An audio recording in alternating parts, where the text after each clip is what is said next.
ನಮಸ್ಕಾರ, ನೀವು ನೋಡ್ತಾ ಇದ್ರ ಅಶ್ವವೇಗ ನ್ಯೂಸ್ ಲೈವ್. ನಾನು ರೋಜಾ ಮನು ಪಾಟೀಲ್. ಸದ್ಯಕ್ಕೆ ಲಭ್ಯ ಆಗ್ತಾ ಇರುವಂತಹ ಬ್ರೇಕಿಂಗ್ ನ್ಯೂಸ್. ದೆಹಲಿಯ ಕೆಂಪುಕೋಟೆ ಬಳಿ ಕಾರು ಸ್ಫೋಟ ಪ್ರಕರಣದ ವಿಚಾರವಾಗಿ ಇದೀಗ ಅಪ್ಡೇಟ್ ಸಿಗ್ತಾ ಇದೆ. ಬೆಚ್ಚಿ ಬೀಳಿಸ್ತಾ ಇದೆ ಉಗ್ರ ಉಮರ್ ನಬಿ ಇತಿಹಾಸ. ಆತನ ಹಿಸ್ಟರಿಯನ್ನ ಕೆದಕ್ತಾ ಹೋದಾಗೆ ಬೆಚ್ಚಿ ಬೀಳುವಂತಹ ಹಿಸ್ಟರಿಯನ್ನ ಹೊಂದಿದ್ದಾನೆ.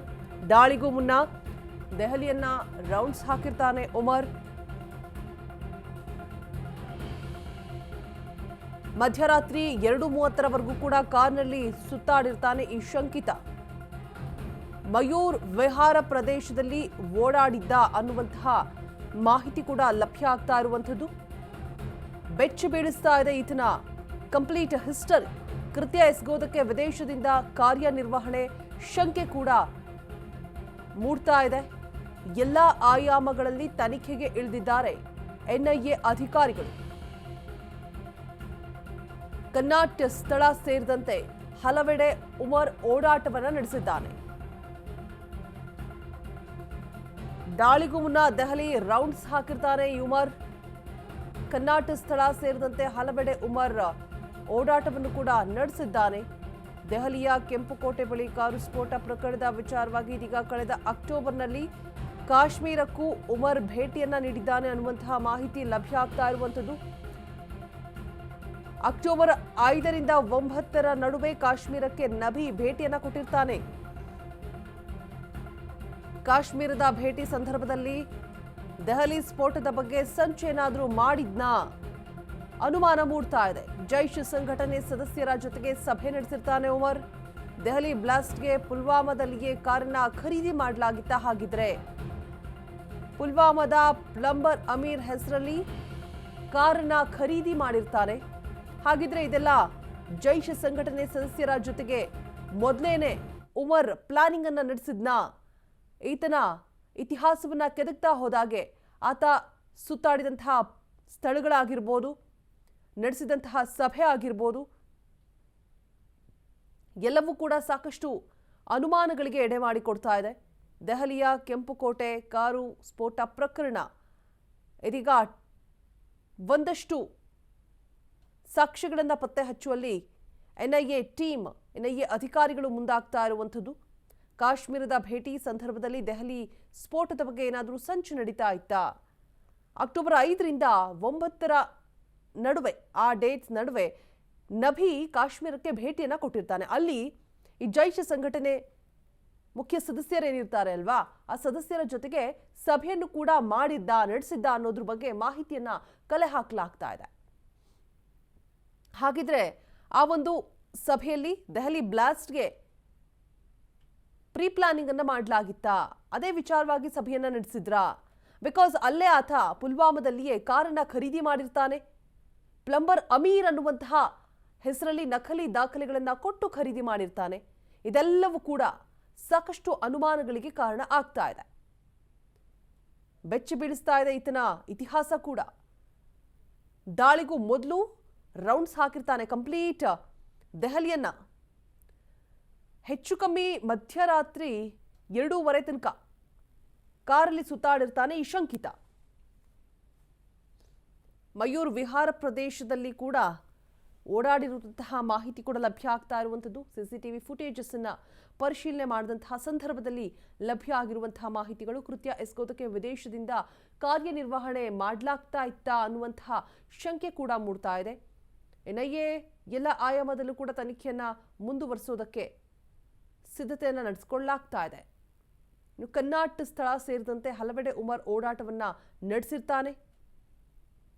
ಕಾಶ್ಮೀರ ಭೇಟಿ ಸಂದರ್ಭದಲ್ಲಿ ದೆಹಲಿ ಸ್ಫೋಟದ ಬಗ್ಗೆ ಸಂಚನ್ನು ಕೂಡ ರೂಪಿಸಿದ್ನಾ ಅನ್ನುವಂತಹ ಪ್ರಶ್ನೆ, ಅನುಮಾನ, ಶಂಕೆ ಕೂಡ ಮೂಡ್ತಾ ಇದೆ.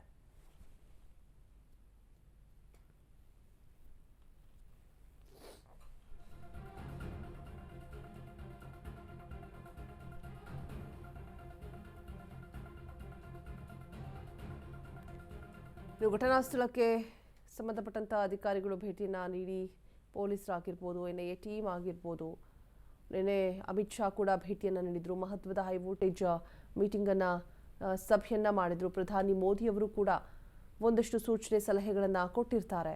ಅಂದರೆ ಅಲ್ಲಿ ಆದಂತಹ ದುರ್ಘಟನೆಯಿಂದಾಗಿ ರಾಜ್ಯಾದ್ಯಂತ ದೇಶದಾದ್ಯಂತ ಒಂದು ರೀತಿಯಾಗಿ ಭಯಭೀತರಾಗಿರ್ತಾರೆ ಜನರು. ಸೊ ಜನನಿಬಿಡ ಪ್ರದೇಶಗಳೆಲ್ಲ ಕಡೆ ಕೂಡ ಪರಿಶೀಲನೆ ಮಾಡ್ತಾ, ಜೊತೆಗೆ ಲಾಡ್ಜ್ ಆಗಿರ್ಬೋದು ಬೆಂಗಳೂರಿನಲ್ಲಿ ಸಿದ್ದರಾಮಯ್ಯ ಸೂಚನೆಯ ಮೇರೆಗೆ ಜನನಿಬಿಡ ಪ್ರದೇಶದಲ್ಲೂ ಕೂಡ ಹೈ ಅಲರ್ಟ್ ಅನ್ನು ಆಯೋಜನೆ ಮಾಡಲಾಗಿದೆ. ಸ್ಫೋಟದ ಬಳಿಕ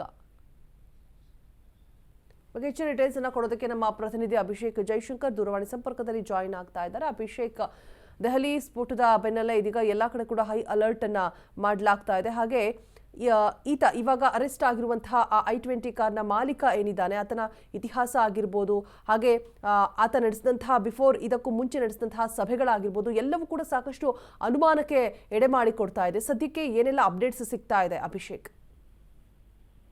ಹೀಗಾಗಿ ಏನು ಈ ಇಡೀ ಘಟನೆ ಏನಿದೆ ಸಾಕಷ್ಟು ಒಂದು ಚೈನ್ ಲಿಂಕ್ ಇರುವಂತಹ ಸಾಧ್ಯತೆಗಳು ಕೂಡ ಹೆಚ್ಚಿದೆ ಅಂತ ಹೇಳ್ಬೋದಾಗಿದೆ. ಈಗ ಸಿಕ್ಕಿರುವಂತಹ ವ್ಯಕ್ತಿಗಳೇನಿದ್ದಾರೆ, ಅಂದ್ರೆ ವೈದ್ಯರೇನಿದ್ದಾರೆ, ಅವ್ರು ಯಾರು ಕೂಡ ಅವರಷ್ಟೇ ಅಲ್ಲದೆ ಹೊರಗಡೆ ಸ್ಥಳೀಯರು ಕೂಡ ಕೆಲವೊಂದು ಸ್ಲೀಪರ್ ಸೆಲ್ಗಳಾಗಿರ್ಬೋದು, ಸಿಂಪಥೈಸರ್ಸ್ ಆಗಿರ್ಬೋದು, ಅವರು ಕೂಡ ಈ ರೀತಿಯಾದಂತಹ ಒಂದು ಸಪೋರ್ಟ್ ಅನ್ನು ಕೊಟ್ಟಿರುವಂತಹ ಸಾಧ್ಯತೆಗಳು ಕೂಡ ತೀರಾ ಹೆಚ್ಚಿದೆ ಅಂತ ಹೇಳ್ಬೋದಾಗಿದೆ. ಒಬ್ಬ ಉಗ್ರ ಭಾರತದಲ್ಲಿ ಬಂದು ಈ ರೀತಿಯಾದಂತಹ ಕೃತ್ಯವನ್ನು ಎಸಗ್ತಾನೆ ಅಂತ ಹೇಳಿದ್ರೆ ಅದಕ್ಕೆ ಮೊರಲ್ ಸಪೋರ್ಟ್ಗಳು, ಅಂದ್ರೆ ಈ ಬಾಂಬ್ಗಳನ್ನ ತಯಾರಿಸುವಂತದ್ದು ಮತ್ತೆ ಕಚ್ಚಾ ಬಾಂಬ್ಗಳನ್ನ ತಯಾರಿಸುವಂತಹ ಒಂದು ವಸ್ತುಗಳನ್ನ ಪೂರೈಕೆಯನ್ನ ಮಾಡುವಂತದ್ದು, ಮತ್ತೆ ಇನ್ನಿತರ ಸಪೋರ್ಟ್ಗಳೇನಿದೆ ಅಂದ್ರೆ ಜಾಗ ಗುರುತಿಸುವಂತದ್ದು, ಅದೆಲ್ಲವೂ ಕೂಡ ಇಲ್ಲಿ ಈಗ ನಡೆದಿದೆ ಅಂತ ಹೇಳಿ ಈಗ NIA ತನಿಖೆಯಲ್ಲಿ ಗೊತ್ತಾಗ್ತಾ ಇರುವಂತದ್ದು. 2:30ವರೆಗೂ ಕೂಡ, ಅಂದ್ರೆ 2:30 ಗಂಟೆ ಮಧ್ಯರಾತ್ರಿಯವರೆಗೂ ಕೂಡ ಎಲ್ಲಿ ನಾನು ಬಾಂಬನ್ನ ಪ್ಲಾಂಟ್ ಮಾಡ್ಬೇಕು ಅಂತ ಹೇಳಿ ಉಮರ್ ಅನ್ನುವಂತಹ ವ್ಯಕ್ತಿ ಏನಿದ್ದಾನೆ, ಅಂದ್ರೆ ಉಗ್ರ ಏನಿದ್ದಾನೆ, ಆತ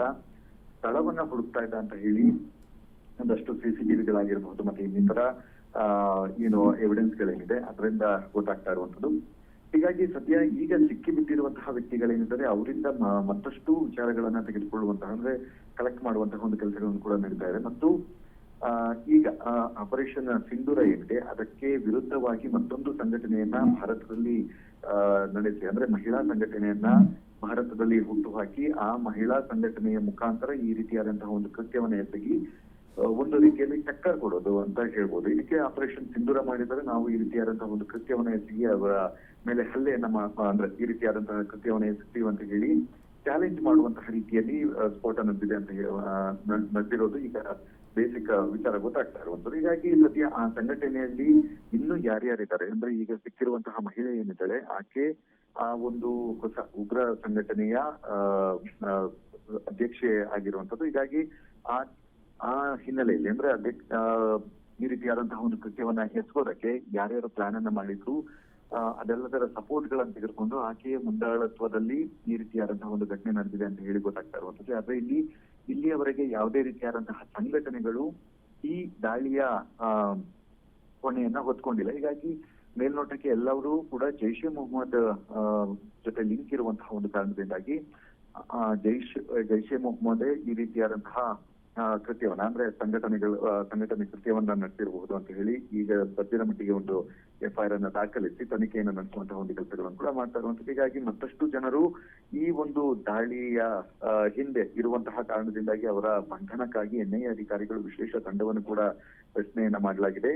ಮತ್ತು ಬೇರೆ ಬೇರೆ ರಾಜ್ಯಕ್ಕೂ ಕೂಡ ಲಿಂಕ್ ಇರುವಂತಹ ಸಾಧ್ಯತೆಗಳು ಕೂಡ ಇದೆ. ಅಂದ್ರೆ ಈಗ ಹೈದರಾಬಾದ್ ಮೂಲದವರು ಅಂತ ಏನು ಹೇಳಲಾಗ್ತಾ ಇದೆ, ಅದೇ ರೀತಿಯಾಗಿ ದಕ್ಷಿಣ ಭಾರತದ ಕೆಲವು ರಾಜ್ಯಗಳು, ಅಂದ್ರೆ ಸೆನ್ಸಿಟಿವ್ ರಾಜ್ಯಗಳು ಅಂತ ಏನ್ ಹೇಳಲಾಗುತ್ತೆ, ಅಂದ್ರೆ ಪ್ರದೇಶಗಳು ಅಂತ ಏನ್ ಹೇಳಲಾಗುತ್ತೆ, ಅಲ್ಲಿದ್ದಂತಹ ವ್ಯಕ್ತಿಗಳು ಕೂಡ ಇವರಿಗೆ ಸಪೋರ್ಟ್ ಅನ್ನ ಮಾಡಿರುವಂತಹ ಸಾಧ್ಯತೆಗಳು ಕೂಡ ತೀರಾ ಹೆಚ್ಚಿದೆ ಅಂತಾನೆ ಹೇಳ್ಬೋದಾಗಿದೆ. ಈಗ ಸದ್ಯ NIA ಅಧಿಕಾರಿಗಳು ತನಿಖೆಯನ್ನ ಮುಂದುವರೆಸಿದ್ದಾರೆ. Roja, all right, thank you Abhishek ತಮ್ಮೆಲ್ಲ ಡೀಟೇಲ್ಸ್ಗಾಗಿ.